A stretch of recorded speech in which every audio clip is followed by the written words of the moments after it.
Okay, honorable, tubuleko olunaku olwaleero Juma esoose constituency yo. Esalidde wano muzikiti gwa Sheikh Kasawuli. Muzikiti guno gwe gwansabira bwe bakomera. Emizikiti gyonna mu Kawempe buli baatuukanga nga babagoba. Wano tuganye, wano Disa tuganye, wano Pisa tuganye, wano Disa tuganye, wano Gasa tuganye, wano Dusa tuganye. Omanyi buli kigambo kati kyogera kyafuka kitongole kya byakwerinda. Nga buli omu aganye ne bakkiriza ku muzikiti guno ne banombera edduwa, era edduwa eyo y'emu ku byansobozesezza okubeera nga nfuluma Katonda. Olw'ekyo okusalawo nzija ensalire wano olwaleero era abakulu bannyaniriza bulungi nnyo Abasiraamu ate ng'era constituency yange gamba kibadde mirundi ebiri bansaalira oba bannombera edduwa nga ndi mu kkomera ne batukoma okwo ate nga ba constituency. N'olwekyo y'ensonga lwaki nsazeewo ensalire wano olwaleero era seeka mu kubuulira kweyambulidde ebigambo bingi nnyo nanga Segirinya beera mwetowaze nangamba tova ku kye wali otandise okukolera abantu mutokivaako genda maaso n'okukolera abantu mutokowa era sigenda kukowa kubanga ebigambo ebibamba Sheikh biba bigambo bya Nabbi. N'olwekyo ebigambo ebyo mbuwuliriza bulungi nnyo ate era ntegeezezza n'abantu baffe naddala wano w'ensaalidde olwaleero mu muzikiti gwaffe wano nti enteekateeka ze nali nkoze eza constituency ya Kawempe North sigenda zivaako. Nali ntandise project kiri mu likodi y'ensi yonna nti nze yalangirira manifesto y'emyaka 5 ate ne ngimalira mu myezi 2. Ekyo buli omu yakitya era nnoonya bano abakola Guinness Book of Records nti munteeka muddi bannange nti bagenda okunkwata ng'ebintu eby'emyaka 5 maze okubikola naye ebisinga byonna bwe bansiba ne bifa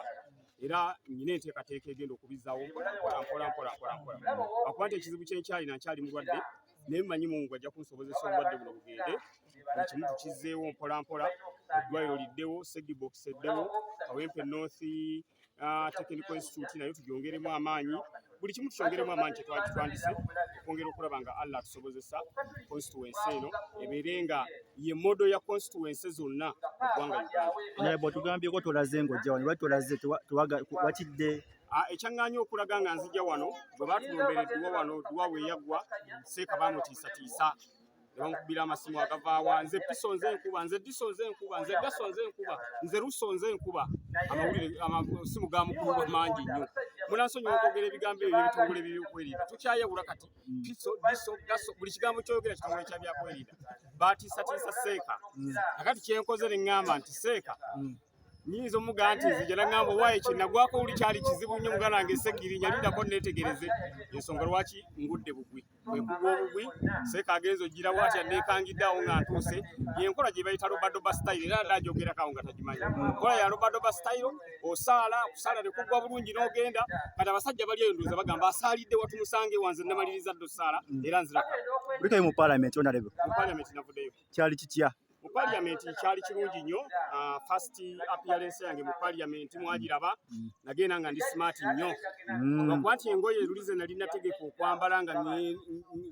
lwasooka nagenza okudda nga enkuyege ebiyenje byazirya ebiyenje byandiira engoye n'enkuyege n'emmese muganda wange era engoye nafunye endala zizira linyagala ogenderamu luli naye mu kulabikayo ensonga nyingi nnyo ze nasabye sipiika zenjagala okubeera nga njogerako mu Kawempe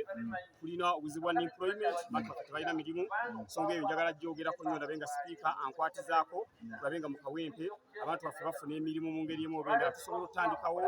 enkola eya skilling bikibingi nnyo bisobola otandikibwawo nga ndobinze mu parliament neba nga bikola. Ekirala basalizi era yemu ku nsonga ze nali njagala oteeka kwa agenda ey'okulaba nga abantu baffe mu Kawempe bafuna zi basalizi okulaba nga abaana basoma kubanga osanga omwana nga mugezi naye nga mutuufu tasobola kusoma olw'okuba nti omuzadde talina kasente talina kakusasula nnyumba aye talina nakakola ki nakakuweerera naye ekyasinga okunsanyula ababaka bannyaniriza nnyo nnyo. Olowooza lwaki Honorable Banyaniriza nnyo abantu banjagala era ekyo nkyebaliza Omukama Katonda ky'abantu bangi banjagala ne babaka bannange yadde babaka naye ate bagamba Segirinya ate naffe tuli babaka naye ate tukwagala nnyo nabo babaka naye ate bagamba tukwagala nnyo ne mu constituency zaffe eyo abantu bakwagala nnyo n'olwekyo kintu ekyo kyali kikulu nnyo olw'okuba nti nayanirizibwa ababaka bannange tuli muganda wange alanira nituyingira mu maanyi ag'ekika ekyawaggulu ne sipiika n'atwaniriza na kyenasubwa olwo naye okukola kye bayita maiden speech twali twagala eyo maiden speech lwo mwali mugenda okutya nti omusajja ng'ayogera ng'ennyonzo omusajja nga mukambwe naye twafuna obuzibu ne batugamba nti maiden speech teri ku order paper n'olwekyo maiden speech yagikola budde bwonna era mwe ngenda okuteeka ensonga zonna n'ozirambika ez'abaana Kawempe ze ngenda okubakolera zisijja kumenya wano kubanga bwe nzoogera kati ate maiden speech gye ngenda okukola mu obudde bwonna ate nja kubangisa. Bwe watuuka ku Parliament biki bye walaba ebyakyukamu kuba wasemba kubeerayo ng'olayira? Parliament nasemba kubeerayo nga ndayira naye nasanga ebintu bingi ebyakyuka. Parliament bintu nanga bya digital natutwalinga ebintu bya digital oteekako kinkumu gira oti lwe twagendayo ng'ogula kakondo oti olingira naye tutuukayo nga ssebo oteekako kigalobooti era lwe bategeera nti Segirinya kakati akoze ki akomyewo waali naye ssebo bintu nga byakyukira ddala ne Parliament ssebo batandise okugigaziya nalaba ebintu bingi nnyo ebikyuse n'endaba ne setting ya Parliament munda muli nga nungi nnyo bw'otuula oti owa Katonda najja ndeeteka nnyogoga ndeeteka kabugumirize obulamu nga bwanjawulo mu Parliament nnyo so nasa ebyo tebyaliyo ku luli naye kati gyebiri era byakyuka era ne baza bana Kawempe North okubeera nga bansindika nange nga bane ku bulamu obwo naye ate mbategeeza yadde omunabo omwo mbugabanako si nze nzekka njagala bugabana nawo kubanga ne bana Kawempe North beetaaga nabo okubeera empowered kyonsonga lwaki nakugamba nze bwe nalondebwa nasooka kulowooza ku bantu nga sineerowoozaako neyanza nnyo neyanza. Oyogedde ku kya bbaasi gye wali olina oleeta mu kitundu kyo ebyakukirawa bbaasi nali njirobinze ng'ejja naye bbaasi oluvannyuma lw'okunkwata bbaasi ne bitagala era kati nkyanoonya emikutu gye nali ngiseemu ogifuna okulaba oba nkyasobola okugifuna bwe naba ngifunye kirungi nga bannakawempe bayamba bwe naba sigifunye era nja kulobinga ekkubo we nayita luli era nja kuddamu nnoonye ekkubo eddala mpitemo ndabe nga bannakawempe bafuna bbaasi kuba njagala nnyo abantu bange bbaasi eyo batwalenga okukola bwereere ate ebazze ng'ogiraba oyimiriza nnyimirize n'oyingira nekutwala okukola nekuzza lwaki nkola ekyo kyakasente kano kewandikoseza mu transport ng'ogenda n'okudda kakozese mu saving ateeke mu segiboxi obe ng'osobola okwekulaakulanya. Ko batuuse mu Parliament ekyamabaati kyo wakibuuzizzaako minisita bamukutte